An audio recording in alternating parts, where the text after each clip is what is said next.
In the warm light of our cozy living room, my wife brushed me off to her new boss with a flippant, "He's just here." Not her partner, not her beloved, just a shadow hovering nearby.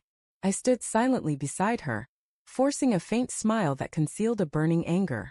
Without a word, I stepped into the cool night air, the door closing softly as if it were any other evening. Moments later, his phone vibrated. From the porch, I peered through the window as he picked up, his arrogant smirk fading. His face turned ashen, his eyes meeting mine with a spark of fear. In that fleeting moment, he realized everything had changed.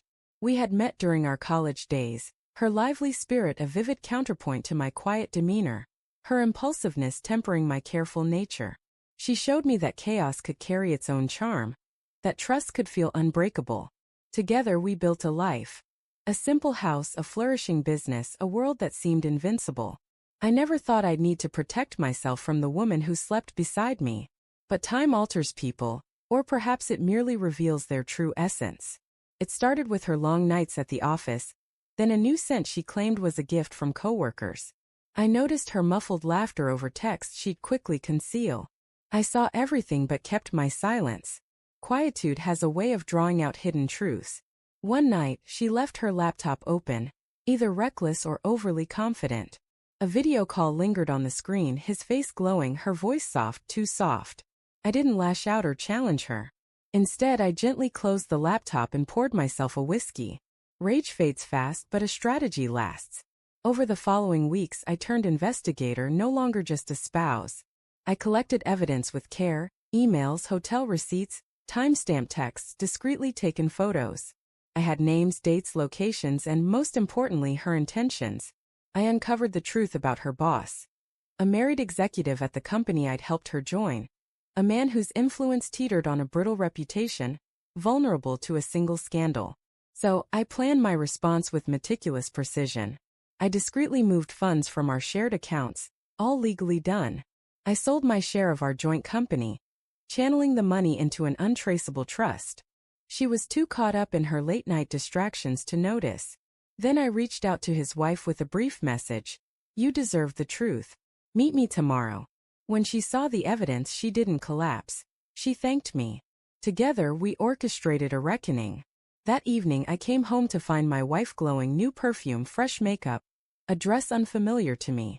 She mentioned her boss was stopping by for a casual dinner. Ideal.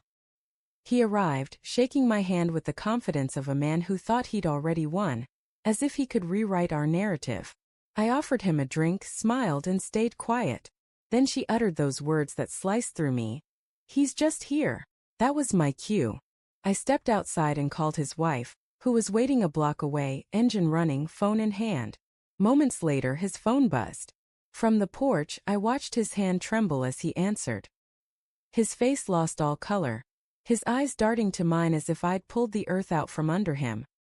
He didn't yet know his wife had already forwarded the evidence, recordings, photos, financial misdeeds, to his board of directors. Within hours, his world would collapse. My wife, standing close to him, noticed his expression shift. Confusion, terror, realization. She turned to me, eyes wide, sensing something was wrong but unaware of its magnitude. 2 days later, the police arrived, not for me but for him. Accusations of embezzlement, corporate fraud, and forged documents stacked against him. The affair was merely the fuse that lit the fire. As for her, I didn't raise my voice or accuse her. I simply handed her the divorce papers I'd prepared weeks before. When she asked if I could ever forgive her, I replied that forgiveness was no longer mine to give. She left the next morning. The house fell silent, almost peaceful. I poured a cup of coffee, stared out the window where I'd watched a man's life unravel, and allowed a subtle smile to cross my lips. Some mistake quiet for weakness, but in silence, revenge finds its cadence.